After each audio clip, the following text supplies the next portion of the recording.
ഈ നോപ്പിയിൽ പലരും വന്ന് പറയുന്ന ഒരു ബുദ്ധിമുട്ടാണ് ശോധനക്കുറവ്. വയറ്റിന്ന് കറക്റ്റായിട്ട് പോകുന്നില്ല. ചിലർ പറയും കട്ടിയിലാണ് പോകുന്നത്, ചിലർ പറയും ആഴ്ചയിൽ 1-2 തവണ പോകുന്നുള്ളൂ.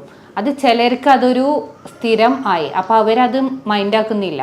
നമ്മൾ എടുത്ത് ചോദിക്കുമ്പോഴാണ് ചിലർ പറയുന്നത്, ആ ഡോക്ടറെ ഇതേപോലെ 1-2 തവണ പോകുന്നുള്ളൂ, ഇല്ല 2 ദിവസം കൂടുമ്പോഴാണ് പോകുന്നത്. അപ്പോൾ ചിലർ ഇതിനെക്കുറിച്ച് നല്ല അറിവും ഇതുള്ളവരാണ്. കാരണം അങ്ങനെ പോയാൽ അവർക്കൊരു സുഖം കിട്ടുന്നില്ല, പല രീതിയിലുള്ള ബുദ്ധിമുട്ടുകൾ വരുന്നുണ്ട്. ശോധന കുറഞ്ഞു കഴിഞ്ഞാൽ നമുക്ക് വയറിൻ്റെ ബുദ്ധിമുട്ടുകൾ മാത്രമല്ല വരുന്നത്. ചിലർക്ക് അത് കാരണം തലവേദന വരുന്നുണ്ട്, ചിലർ ക്ഷീണം ഉണ്ടാവുന്നുണ്ട്.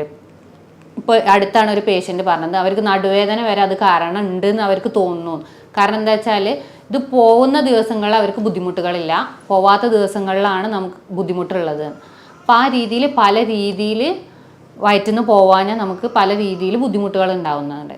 അപ്പോൾ ചിലർ പറയുന്നു പല ഫുഡിൽ നല്ല ചേഞ്ച് വരുത്തി നോക്കി, ഞങ്ങൾ കൂടുതൽ ഫൈബർ ആയിട്ടുള്ള ഫുഡാണ് കഴിക്കുന്നത്, എന്നിട്ടും പോകുന്നില്ല. വെള്ളം നന്നായിട്ട് കുടിക്കുന്നുണ്ട്, എന്നിട്ടും മലബന്ധം ഉണ്ടാവുന്നുണ്ട്.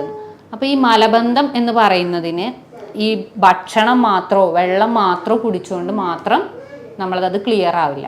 ഇന്ന് ഈ വീഡിയോയിൽ ഞാൻ നിങ്ങൾക്ക് ഒരു ഫലപ്രദമായ രീതിയിലുള്ള 2 ഒറ്റമൂലികൾ പറയുന്നുണ്ട്. ഇത് രണ്ടും നിങ്ങൾ രാത്രി കഴിച്ചു കഴിഞ്ഞാൽ നിങ്ങളെ ശോധന രാവിലെ കറക്റ്റായിട്ട് നടക്കുന്നതാണ്. അപ്പോൾ എന്താണ് മലബന്ധം? ഈ മലബന്ധം എന്ന് പറയുന്നത് ശരിക്കും നമ്മൾ ഒരു ദിവസം 1-2 തവണ ടോയ്ലറ്റ് പോകുന്നത് വളരെ നല്ലതാണ്. അത് കറക്റ്റായിട്ട് എന്ന് പറയുന്നത് നല്ല കട്ടിയുള്ള രീതിയിലല്ല, നമ്മുടെ മലദ്വാരത്തിന് ബുദ്ധിമുട്ടോ വേദനയോ ഒന്നും ഇല്ലാത്ത രീതിയിൽ സുഗമമായ രീതിയിൽ പോകുന്നതിനെയാണ് നോർമൽ നമ്മൾ പറയുക. അപ്പോൾ അത് കട്ടിയിലുള്ളതാവുമ്പോൾ 2 ദിവസം കൂടുതൽ കഴിഞ്ഞതിന് ശേഷം പോവുക, ഈ ഒരു രീതിയിലൊക്കെ ആവുമ്പോഴാണ് മലബന്ധമായിട്ട് നമ്മൾ പറയുക. അപ്പോൾ ഇതിന് കാരണങ്ങൾ എന്തൊക്കെയാണ്? മെയിനായിട്ട് പറയുന്നത് വെള്ളം കുടിയുടെ കുറവ് തന്നെയാണ്. വെള്ളം കുടി കുറഞ്ഞു കഴിഞ്ഞാൽ ഇപ്പം നമ്മളെ ശരീരത്തിൽ എന്ന് പറഞ്ഞാൽ വെള്ളം എല്ലാ സ്ഥലങ്ങളിൽ നിന്ന് ആഗിരണം ചെയ്തുകൊണ്ടിരിക്കുന്നുണ്ട്. അപ്പോൾ എന്താണ് മലബന്ധം എവിടെ നടക്കുന്നത് നമുക്ക് നോക്കാം. വൻകുടൽ, ആമാശയത്തിന് ശേഷം നമ്മൾ പറയും വൻകുടലുണ്ട്. അപ്പോൾ ഈ സ്ഥലത്ത് എന്ന് പറഞ്ഞാൽ അവിടെയുള്ള സെൽസും ഈ ന്യൂട്രിയൻസിനെ വലിച്ചെടുക്കുന്നതിൻ്റെ ഒപ്പം അവിടുന്ന് വെള്ളവും വലിച്ചെടുക്കും. അപ്പോൾ അവിടെ ഭക്ഷണം ദഹനം കഴിഞ്ഞതിന് ശേഷം എത്തിക്കഴിഞ്ഞാൽ അവിടുന്ന് വെള്ളം വലിച്ചെടുക്കുന്നുണ്ട്. അപ്പോൾ നമ്മുടെ ശരീരത്തിന് ആവശ്യമായ വെള്ളമാണ് അവിടെ വലിച്ചെടുക്കുന്നത്. അപ്പോൾ നമ്മൾ ശരീരത്തിന് ആവശ്യമായ രീതിയിൽ വെള്ളം ഉള്ളിലേക്ക് എടുത്തിട്ടില്ല എന്നുണ്ടെങ്കിൽ അവിടുത്തെ ആഗിരണം ചെയ്ത് കഴിഞ്ഞാൽ ബാക്കി വരുന്നത് വീണ്ടും നമ്മൾ കട്ടിയാവുകയാണ് ചെയ്യുന്നത്. അപ്പോൾ അത് മലദ്വാരത്തിലൂടെ പുറത്തു പോകാനുള്ള ബുദ്ധിമുട്ടുണ്ടാവും. അപ്പോൾ നമ്മൾ ശരീരത്തിലേക്ക് ആവശ്യത്തിൽ വെള്ളം ഉള്ളിലേക്ക് എടുക്കണം. പിന്നെ ഫൈബർ കുറഞ്ഞു കഴിഞ്ഞാൽ നാരുകൾ അടങ്ങിയ ഭക്ഷണം, അപ്പോൾ നാരുകൾ അടങ്ങിയ ഭക്ഷണങ്ങൾ കഴിക്കുമ്പോൾ ദഹനത്തിന് ശേഷം അത് ശരീരത്തിന് അവിടുന്ന് വെള്ളം വലിച്ചെടുക്കാനും ന്യൂട്രിയൻ വലിച്ചെടുക്കാനും സുഖമാണ്. പിന്നെ ആ രീതിയിൽ തന്നെ നാരുകൾ കൂടുതൽ അടങ്ങിക്കഴിഞ്ഞാൽ അവിടെയുള്ള മൂവ്മെൻറ്റും ക്ലിയർ ആയിട്ടുണ്ടാവും. അപ്പോൾ അവിടെയുള്ള മൂവ്മെൻറ്റിൽ ഉണ്ടാവുന്ന മാറ്റവും നമ്മുടെ ശരീരത്തിലെ മലബന്ധത്തിന് കാരണമാവും. നോർമലി ആ മൂവ്മെൻറ്റിനെ നമ്മൾ പറയാം പെരിസ്റ്റാൾട്ടിക് മൂവ്മെൻറ്റ് എന്നാണ്. അപ്പോൾ ആ മൂവ്മെൻറ്റ് കറക്റ്റായിട്ട് നടക്കണം. അപ്പോൾ മെയിനായിട്ട് അതിനെ സഹായിക്കുന്ന അവിടുത്തെ സെല്ലുകളാണ്. അപ്പോൾ ആ സെല്ലുകളുടെ ആരോഗ്യസ്ഥിതി നമ്മൾ നോക്കണം. ഇപ്പോൾ ഒരു ടെൻഷൻ അല്ലെങ്കിൽ മാനസിക പിരിമുറുക്കമുള്ള ഒരു വ്യക്തിക്ക് എന്ന് പറഞ്ഞാൽ ശരീരത്തിൽ സ്ട്രെസ് ഹോർമോൺ കൂടുതലായിട്ട് ഉൽപ്പാദിപ്പിക്കും. ആ സ്ട്രെസ് ഹോർമോൺ കൂടിക്കഴിഞ്ഞാൽ ഈ കോശങ്ങളിലേക്കുള്ള രക്തയോട്ടം, അതുപോലെ തന്നെ ചിലപ്പോൾ ആ കോശങ്ങളിലുള്ള ഇമ്പൾസുകൾ എന്ന് പറയുന്നത് നമ്മൾ അവിടെ കൊടുക്കുന്ന ഓരോ ആശയവിനിമയം എന്ന് പറയുന്ന പോലെ ശരീരത്തിലുള്ള മാറ്റങ്ങളെയാണ്. അപ്പം അതിൽ കൂടുതൽ ഇമ്പൾസ് കൊടുത്തു കഴിഞ്ഞാൽ അവിടുത്തെ മൂവ്മെൻറ്റ് കൂടും.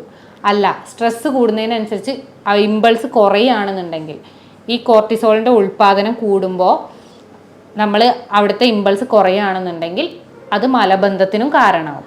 അപ്പോൾ അത് 2 രീതിയിലും ബാധിക്കാം. മൂവ്മെൻറ്റ് കൂടിയാലും ബുദ്ധിമുട്ട് തന്നെയാണ്, കുറഞ്ഞാലും ബുദ്ധിമുട്ടാണ്.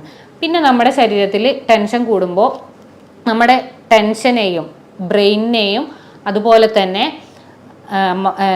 വൻകുടലിനെയും കണക്ട് ചെയ്യുന്ന ഒരു ബ്രെയിൻ ഗട്ട് ആക്സിസ് എന്ന് പറയും. അതൊരു ബൈ ഡയറക്ഷണലാണ്, അങ്ങോട്ടും ഇങ്ങോട്ടും ഉള്ള ചാനലാണ്. അത് മെയിനായിട്ട് നിയന്ത്രിക്കുന്നത് വാഗസ് നെർവാണ്. അപ്പോൾ ആ നാഡിയിലുള്ള എന്ത് മാറ്റവും അവിടെ മാറ്റങ്ങൾ ഉണ്ടാവും.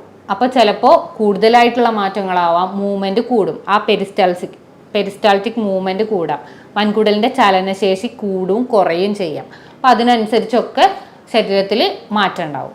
പിന്നെ മെയിനായിട്ട് പറയുന്ന ഒരു കാര്യമാണ് വിറ്റാമിൻ സിൻ്റെ ഡെഫിഷ്യൻസി.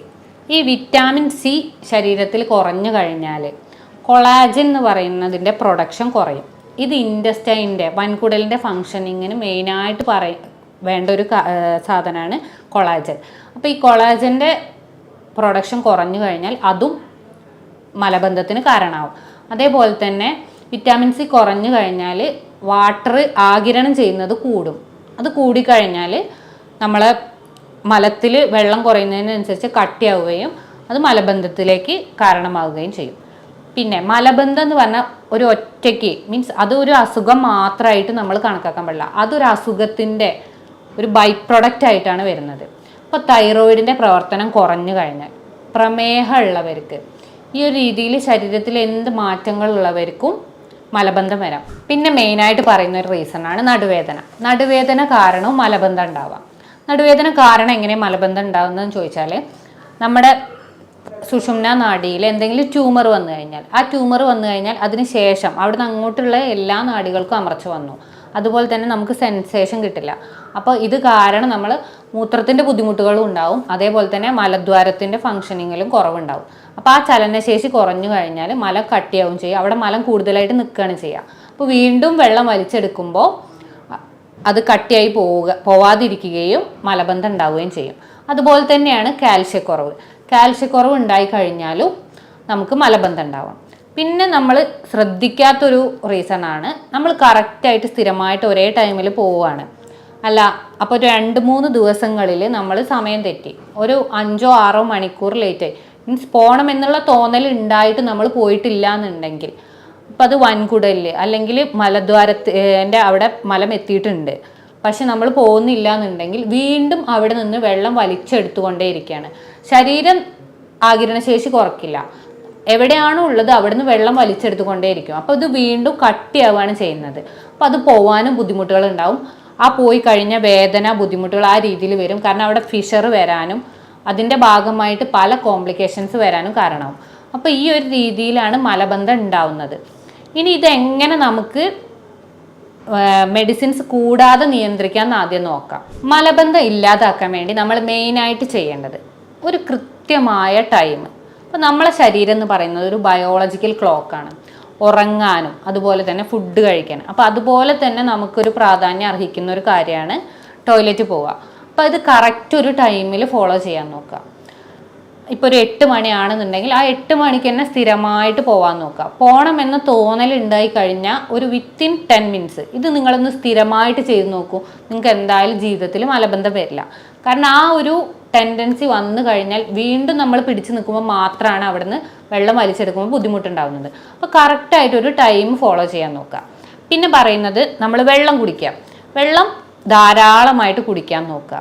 കാരണം ബോഡിക്ക് ആവശ്യമുള്ള വെള്ളം വേണം, അതുപോലെ തന്നെ മലം പോവാനുള്ള ആ ഒരു ലൂസനിങ്ങിനുള്ള വെള്ളവും ശരീരത്തിൽ വേണം.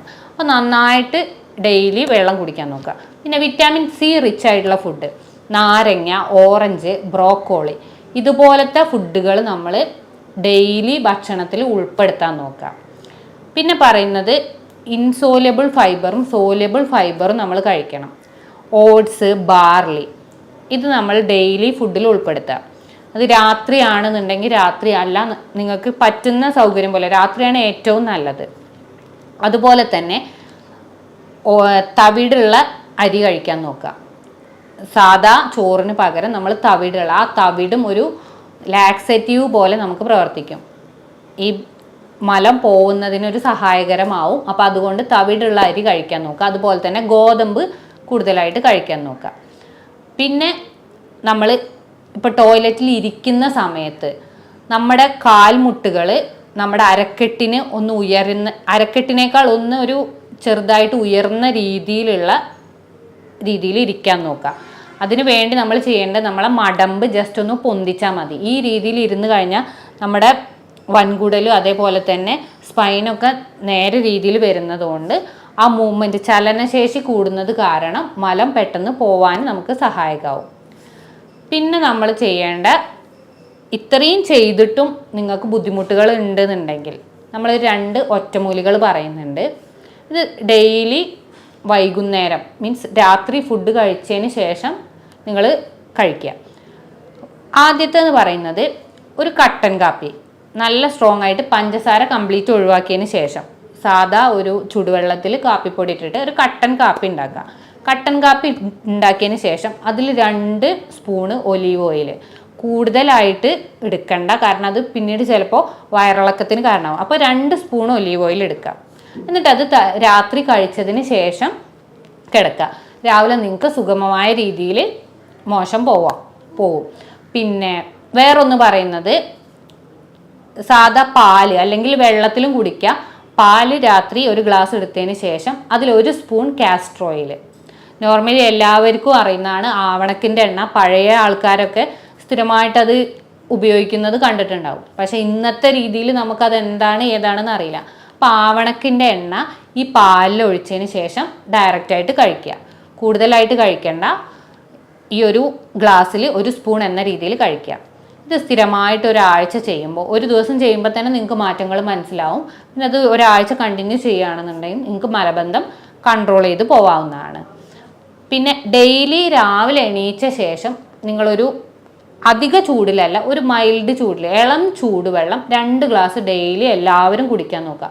അത് മലബന്ധത്തിന് മാത്രമല്ല, ശരീരത്തിലെ എല്ലാ ഉന്മേഷത്തിനും കോശങ്ങളുടെ വളർച്ചയ്ക്കും ഒക്കെ നല്ല രീതിയിൽ ഹെൽപ്പ് ചെയ്യും. അപ്പോൾ ഈ രീതിയിൽ നിങ്ങൾ എല്ലാവരും ഒന്ന് ചെയ്തു നോക്കൂ. നിങ്ങൾക്ക് മലബന്ധം പിന്നീട് ഉണ്ടാവില്ല. അപ്പോൾ ഇതുമായി ബന്ധപ്പെട്ട് എന്തെങ്കിലും സംശയം നിങ്ങൾക്ക് ഉണ്ടെന്നുണ്ടെങ്കിൽ നിങ്ങൾക്ക് ഈ കാണുന്ന നമ്പറിൽ കോൺടാക്റ്റ് ചെയ്യാവുന്നതാണ്. ഞാൻ doctor Gopika, doctor Basil homeo hospital, Pandikkad, Malappuram ജില്ല.